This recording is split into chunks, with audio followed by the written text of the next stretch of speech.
to our first ever Rainbow Table. Thank you for joining us here today and every Friday at 3 p.m. Eastern Standard Time. Welcome to Rainbow Table. I am Deb Pearce, and I'm going to be your host, walking you through so many different topics affecting the seniors of our LGBTQI2S community. That's me. That's my name right there. So thank you very much for joining. For those of you who have joined our Facebook group, a lot of you overnight, we thank you for your enthusiasm. You will not be disappointed. We're going to cover so many topics that affect seniors in the LGBTQI2S community. So who are we? What are we doing? We're called the Rainbow Table because we're going to serve you courses throughout the show. We're going to have a potluck, of course, and even some dessert, maybe, depending on what your interests are. So Rainbow Table is a weekly virtual program. Obviously, we're here and we're self-isolating, so we're doing it virtually for you. So you're sitting back, hopefully having a delightful iced tea and enjoying the show. We're going to bring together allies of seniors. We're going to bring together allies of our community. We're going to bring in community members, and we're going to provide a platform to connect, discuss relevant topics that impact the community, where seniors and our allies can listen to what we have to say. So we're grateful that you're here today. The feedback is already amazing. This is something that was needed. So thanks to Egal Canada, it's happening, and it's happening now. So welcome, and always remember, there is a seat for you always at the Rainbow Table. So thanks for joining. So today we're going to be talking about mental health and mindfulness. We have a few very special guests on board, and we're welcome to your feedback during the show, after the show. It's going to be shown on Facebook Live. It's going to be streamed everywhere. So if your friends missed it, then they can watch it again afterwards. Let's connect and let's get to our first guest, shall we? Okay. I wanted to give you a stat first that seniors are now the fastest growing demographic in Canada. In the next 2 decades, 1 in 4 persons in Canada is going to be a senior. So if you think this doesn't affect you now, it will. It's going to affect all of us, God willing. So our first guest, there is a very long bio of accomplishments. They're amazing. I just met them before we got online here today, but I feel like I've known them forever. So their name is Jacquie Gahagan, and I'm going to shorten down some of this bio to introduce some of the things that they've been working on. So Jacquie's program of health promotion research focuses on policy and programming interventions using sex and gender-based analysis. So right now we're going to talk about housing in the older LGBTQ2IS populations. Should we bring on our first guest? She's in the waiting room, and like magic, here's Jacquie Gahagan. Hi, Deb. Just like that, and you appear, just like that. Welcome to Rainbow Table. You're our first guest, so thank you very much. You're very accomplished. Are you in Halifax right now, Jacquie? I am, yes, indeed. Nice. Mm-hmm. All right, so we're going to talk about a lot of things. You've done so much work with the Final Closet, and I read through your slides. We will make them available on our website. As we go through this, people are going to be interested in knowing more about it. So can you tell us about the research and the report and the findings that you came about afterwards? Yeah, sure. Thanks, Deb. And I just wanted to acknowledge Egal Canada for putting this together and for inviting me. And yes, I am in Halifax, and I am at Dalhousie University. And just to acknowledge that Dalhousie University is situated on the unceded, unsurrendered traditional territory of the Mi'kmaq peoples. We're very happy to be here as a settler in Nova Scotia. So this piece of work that I want to talk to you about ever so briefly, and hopefully this will whet people's appetite to find out more about this work, came out of some work that we did a few years ago with the European Union Centre of Excellence. And I was really looking at the notion of portability of housing as a benefit for older folks, particularly older Rainbow community members. And so we looked at some really interesting models in the EU. And then we thought, what the heck is Canada doing about this? And that was really timely because, as you may know, Deb, the National Housing Strategy came out in 2017. And shortly after that, there was a call for proposals to sort of look at this question of sort of the absence of data on our older Rainbow community members. And so it seemed like a challenge and an opportunity. So our team took up the mantle and applied, and we're very happy to receive Social Science and Humanities Research Council funding to undertake a one-year study looking at housing as a key determinant of health for older Rainbow community members. And basically we had 3 data points, and I won't go into those in any great detail, but just suffice it to say we had 3 data points. One was an international scoping review of what are other countries, similar OECD countries, doing around this question about housing for our older Rainbow community members. The second was an online survey, and we had almost 1,000 Canadians complete that survey and telling us about their experiences with housing. And then the last piece that we're just wrapping up now is the focus group data. So we held 5 focus groups, Halifax, Ottawa, Winnipeg, Calgary, and Nanaimo, to hear what people on the ground had to say. And we've sort of bundled all of that data together, and we're in the process of writing our final report, which will be on a virtual learning platform that people can go and learn and more about the project and the outcomes. And basically what we're trying to do, a couple things in a nutshell: address the gaps in our current knowledge about the housing needs of our communities. What are those? What are those gaps? Because you have obviously uncovered a lot of information. So if you were to pare it down to some of the bigger gaps and some of the challenges, and maybe what we can do to advocate and sort of help with those. Yeah, no, that would be fantastic. So I'm just going to talk very briefly about 3 data gaps. Okay. One, we're talking about that we heard loud and clear in all data points from the 3 components that we collected data from folks. And really it was like, who's collecting the data about us anyway? So in other words, if you're an older person going into a housing facility for seniors, is anybody at the door asking you any questions about how you self-identify, in a way of actually understanding how to meet the housing needs of our communities in those facilities? And in the National Housing Strategy, they actually acknowledge that the data really don't exist, and they're certainly not being collected by, for example, Statistics Canada. So data gaps are important because you can't build programs and policies unless you've got the data. So that would be number 1. Skipping along to number 2, one of the big issues was we have human rights legislation in Canada that we're super happy about, and we see this as an important health equity issue for our community, but the actual regulation and enforcement of those are quite variable. So in other words, we know that older folks from our communities have, in some instances, faced a lifetime of discrimination and harassment. So what you probably don't want to do towards the end of your life or as you're a senior is to be in a housing facility that is not safe and it's not affirming. That's not the best place, to be. So we need to do more about training facilities, the people that work there, on sort of, I don't want to say EDI because everybody is tooting the EDI horn, but I think we need to just do some basic history of our communities to enlighten both residents as well as people that work there.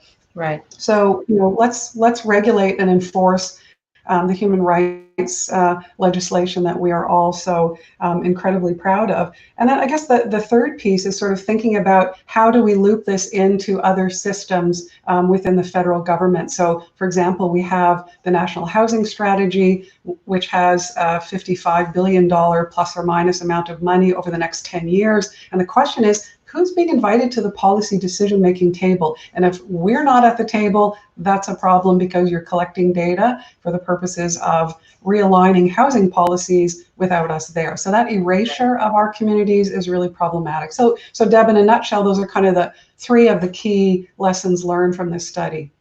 I've often, and thank you for your hard work, because it's really important to have a sort of what has been a bit of a voice for the voiceless, right? Like, I would say that our community really kind of reveres itself. There's a social aspect to, the clubbing scene and that kind of thing. And as soon as you peter out of that movement that you created, where do you go? Are you invisible? Of course you're not. Of course you're still with us, right? Yep. It's been a concern for me whether I'm going to be single or not when I get 65 or older. If I go into a retirement community, is the assumption going to be that I'm slow dancing with Bob on a Friday afternoon? Like, I'm not all of a sudden going to be heteronormative or nothing wrong with Bob, but like, that's not going to be my cup of tea, right? So Yeah, no, exactly. And so we've had some really interesting conversation with community about, for example, sort of taking over a wing of a housing facility, a nonprofit housing facility. I'm thinking of here in Nova Scotia, and they're super open to that. Like they want to know how gay should that corridor be, and how can we actually determine whether or not we're meeting the needs of older Rainbow community members. And so one of the questions that was asked to us, and it's a fair question, and this is coming from the not-for-profit housing sector, is there a market for this? And so we've seen in other OECD countries, we see in the US, gated communities in Palm Springs, and we know it's probably not going to be you and me there, Deb, and I mean that in a nice way, but there's sort of a demographic that can afford to and can gravitate to those gated communities. And what we're trying to do is not further this sort of, you're either on one end of the spectrum and you've got piles of money, you've got loads of opportunities and options, and people who have zero options and are in senior housing facilities that are really not affirming or safe for them. So there's kind of a sweet spot in the middle that I think would be more around not-for-profit congregate living situations that would allow for LGBTQ2I plus people to just kind of do their thing and do it in a way that they know it's safe and affirming. And interesting fun fact, Rainbow Resource Center in Winnipeg had been working on this file for, let's say, 2 decades, and they finally have a business plan. I don't want to say finally as in it took them that long, but it took that long to get a business plan together and a mock-up of an actual building that was drafted by an architect firm in Manitoba. And that's what we need to see more of, is not just rolling out the sort of generic housing for all, but really think about what does that mean for historically marginalized populations. And honoring them. And totally honoring them, absolutely. I'm sensing tea dances at 3 o'clock every day, but that's just my wish. Absolutely. Well, I can't thank you enough for this work. I'm glad that we were able to bring it to the forefront and that Egal Canada was able to reach out to you and you were available today for our first ever Rainbow Table. We are wide open to feedback. Your published information is going to be made available on the egal.ca website so people can have a deeper dive into that. And I wish you continued success. And I want to say, there's no moss growing under your feet. So tell me, what can we look forward to from you next? What are you working on that we should know about? Anything? Yeah, no, thank you very much for that, Deb. So one thing that's relevant to this conversation about housing as a key determinant of health is the grant that we received did not obviously ask COVID-19 questions. So we've actually partnered with Egal Canada to apply for some additional funding to take the online survey that we completed in this earlier study and retrofit it, if you will, with a series of COVID-19 specific questions. So We'll have pre-COVID-19 Q&A in the survey, post, as well as a section on COVID-19 specific. So I think that's really going to be helpful in terms of looping back into policy decision makers. And I'm so grateful to Egal Canada for taking up that challenge. And thank you, Deb, for hosting me.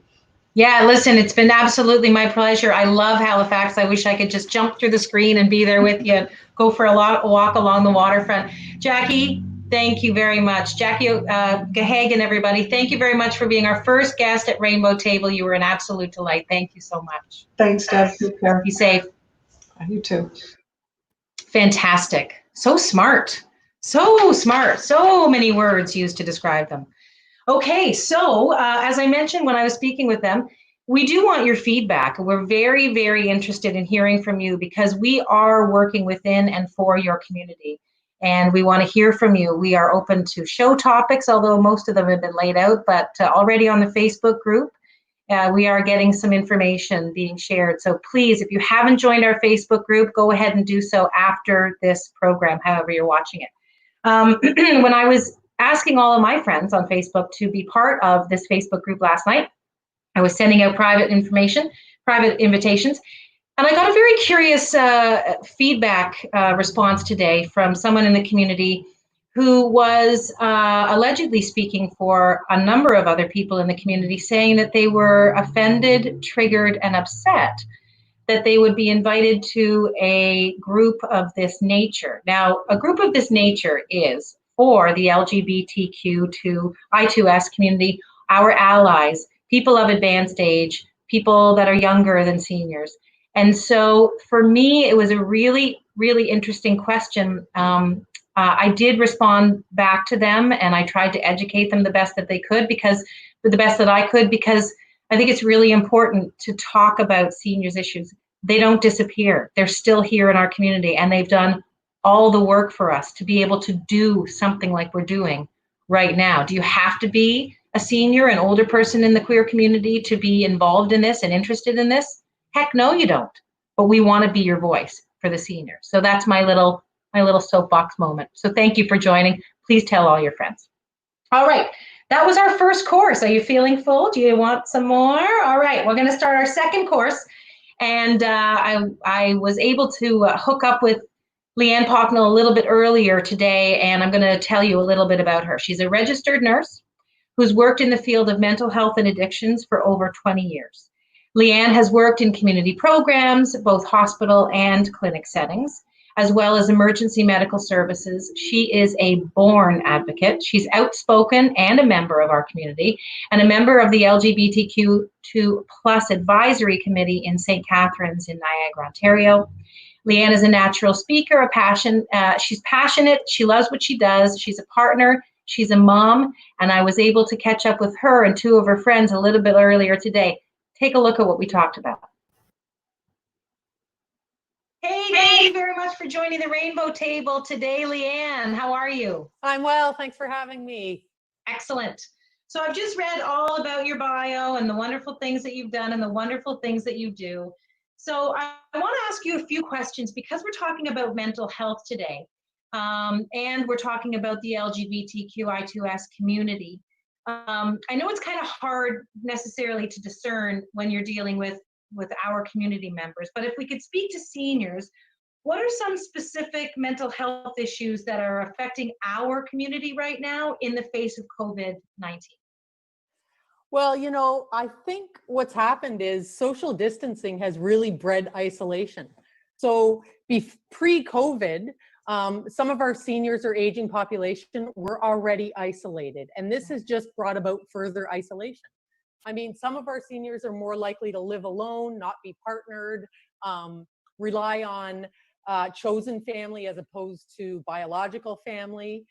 There's already could be some physical or chronic health conditions that they're dealing with pre-COVID, and all of a sudden they hear people with chronic health conditions are at higher risk for COVID. Scary, right? So yeah, I think there's some terror. I think it could panic people. Right. Right. And so are you feeling that on a day-to-day basis? You're sort of feeling that being exacerbated by age, because we've all heard in the news that it's really, really hit people, in those homes. So that is a demographic that's particularly, I guess, susceptible is that the word?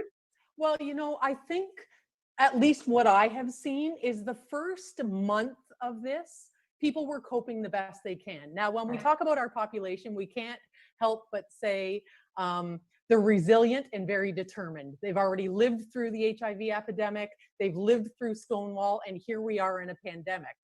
So, you know, some may argue they may deal with this better.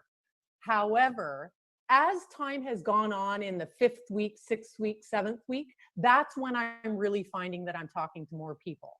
So, you know, the stress of a lifetime of discrimination has already exacerbated some of those mental health issues like depression and suicide, lack of companionship, increased alcohol use, smoking, things like that. But I'm definitely seeing now the push of not having that support that they used to have. You know, let's think about early on in these days when people were going to grocery stores and buying all the toilet paper and all the flour and and now you have maybe an aging population who isn't out at 6:30 in the morning to get there first. The stores opened up to between the hours of 8 and 10. We will let the older population in so that they're not fighting with. And not only that, if you can leave your house, your risk is higher. Right. So sometimes they may not have people that are able to do, you know, their shopping for them or go to the pharmacy or make sure they have their medications. So what can you do given those given those exact examples and minimizing exposure, right? So sort of going in smaller groups, of course, different times a day, minimizing or mitigating that exposure. is there anything that you think that we could kind of help with as a community for our community members during this time? And I think what's important is exactly what you said. That's my community. So I have a responsibility towards them. So what am I doing? You know, Right. you can support queer aging groups. I know in Niagara, we have a senior pride group that you could be in contact with. Connect and check in with people you know who are more isolated, whether it's through social media or they don't have access to social media. The phone is there, snail mail is there. A lot of people know how to use email these days. Right. Ask if you can run errands, go to the pharmacy, make sure they have their groceries, cook meals for them, drop it off. And, you know, Right. maybe one of the more important things is ask them what they need. Don't assume you know. Don't assume that they don't need anything, and don't assume that they need something. Well, I think that's a perfect segue, because we actually have two more guests that we want to bring on right now, because they are part of the LGBTQI2S community. They're a married couple. They're Larry and Neil. Let's talk to them specifically about how they have experienced this firsthand. Larry and Neil, here are our next guests. Hi, Larry. Hi, Neil. Hey, Gab. Hello. Hi, thanks for joining Rainbow Table today. It's great to have you here. I was just speaking to LeAnn about some specific issues, problems facing seniors, facing the aging population in our queer community. And because, you know, during COVID-19, there are some specific things happening to people in an older demographic. So you're living this, and you have been living this for a few months. Can you give us some specific examples of challenges that you've had because of COVID-19 and your age? So I think, Deb, one of the things that's a little bit unique for us is also the fact that Neil had major open heart surgery as of March 13th. And that's when things started closing down. That's when visiting stopped. People were going crazy with the shopping at the stores. I found myself suddenly so alone in a situation. I couldn't visit him in the hospital. And then when he was sent home, I was there alone to take care of him. He had complications. Right. So it was an extremely stressful time. And we did have people check in. But I'll tell you that being alone, that 24-hour-a-day caregiver was stressful. We did not have doctor's appointments. We did not have people coming into the house to help and support. And you know, in our community, Larry, we work so hard to have our long-time partners before marriage was legal, because we couldn't go and visit them at that time. Now it's legal for us to be able to do that, and then there's this extra layer of protection. So what would you have liked to sort of see from family members or community members, or what would have made things a little easier, if at all, so that we can learn from this and not keep repeating this for you guys? So I have to say that, you know, we did have people check in on us, and by phone, and I was so exhausted, I was so stressed out, I couldn't call people. So it was really important that people check in with me. Right. You know, it was a tough time. Yeah. From my perspective, when I went into the hospital, had the operation, I was in intensive care and so forth. And then when I came out of intensive care, it was the next level down. I was put into a room, there was a roommate, but I couldn't have any visitors. So that for 5 days, the only people I was in contact with was the nurses and so forth. So, and knowing that Larry was at home and I couldn't help, I couldn't contact him and whatever. Right. That was stressful from my point of view. And how long have you guys been together and inseparable? Those are two different things. It'll be 44 years in November. We've been married 16 years tomorrow. Oh, wow. Happy anniversary. And there's some longevity to this relationship. So just to tie this interview up with you guys, so LeAnn, can you talk about what we can do to sort of maintain or influence mental health given all the information we've got today? Yeah, I would say there are a few things. One of them is stay informed about what's going on, but minimize the social media news. Like, you do not want to be watching that 12 and 13 hours a day, like some people actually did at the beginning. It could drive you crazy. Right. The other thing is keep a routine.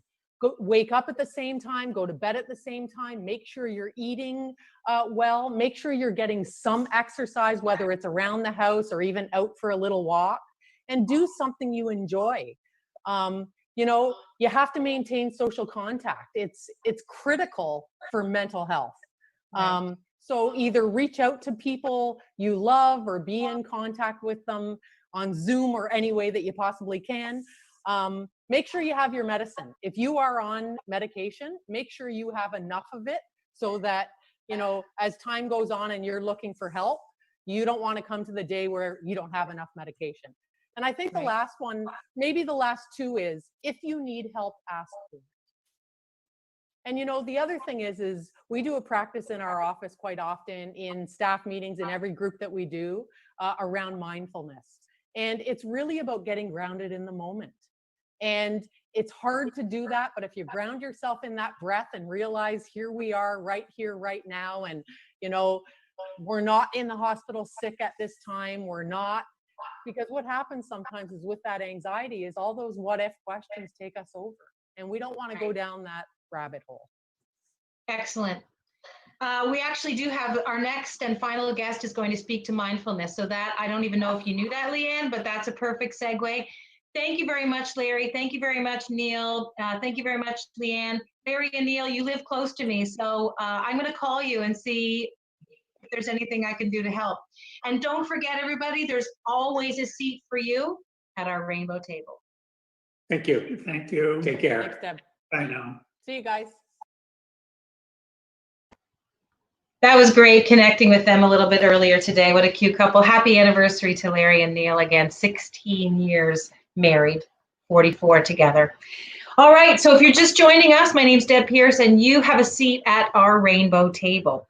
So we talked a little bit about Larry and Neil's experience and LeAnn's working experience in the community. We want to hear from you, though. There's lots of ways for you to reach out to us. The EGAL website is doing a lot of work around mental health and resources. You can go to that website.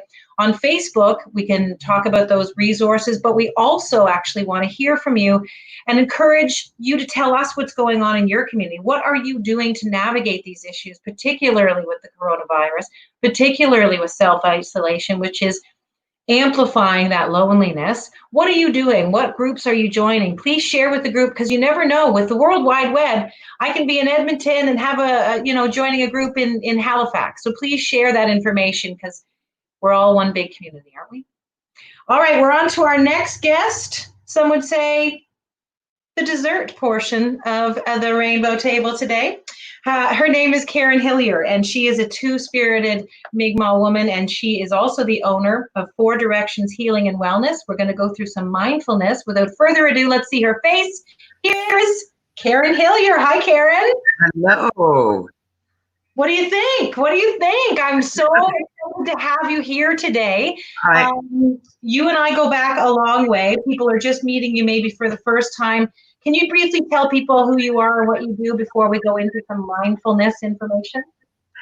Absolutely. I am, as you said, a two-spirited Mi'kmaq woman. I have a history in social work. I have a history in business, kind of being around the block a few times, shall we say. Learned a lot through the years, and basically decided to go back to my roots some number of years ago, which is about healing and wellness. And partly because of my own health crises and so on, that was my motivation. That sort of inspired that deeper dive into yourself. Yeah. So if you were to describe for us, how do you define mindfulness? It's really good. It's interesting. I was listening to the other guests and so on, and I thought it was interesting when LeAnn talked about, checking in on people. Mindfulness for me is about checking in with yourself. I think that's really important, to check in on yourself. So in a simple way, I would say it's paying attention in a really particular way on purpose, in the present moment, and without judgment. Right. And the key is on the without judgment part, right? Really. And I mean, that just simply means we let ourselves have our experiences without judging them as good or bad. You know, Right. this is good, this is bad. The idea, I guess, is to allow our thoughts, our feelings, our sensations to come and go without judgment or the need to do anything with it. Not And moving. so what would be what is the benefit of doing that? Because I know it's difficult. You know, she was speaking about being inundated with media and social media and all that stuff. And let's face it, a lot of that stuff, Yeah, albeit informative, particularly right now, it's really important yeah, for the eyes of the world to be on Black Lives Matter. It's really important yeah, to get into that, right? Obviously, and we honor that for sure. yeah. But when you can't sort of, you know, you don't have that off switch, what are the benefits of mindfulness if people are kind of on that treadmill? What are the benefits and why should people take that moment? Okay, really, really good question. I will say at the outset, it's not a panacea or a silver bullet, right? Like it's not going to solve all your problems, but we'll still have difficult feelings. We'll still have that mental chatter. But what it does is help create space between a strong emotion and our actions. There are a lot of benefits to mindfulness. It lowers stress. It restores your emotional balance. It increases your resilience. It reduces anxiety in adults by up to 38%, which is a lot, right? That is. It slows aging, which I'm really happy about, and that's why I have such an avid sort of mindfulness practice. But it actually slows the progression of age-related cognitive disorders like Alzheimer's or dementia. Wow. That's a really good point as well. It reduces pain. How does it do that? It does it without activating our opioid system. So if you are a chronic pain sufferer, you may find that being able to sit in mindfulness very beneficial for your pain reduction. It reduces depression. It improves your concentration. It enhances your sleep. It leads to overall higher life satisfaction, essentially.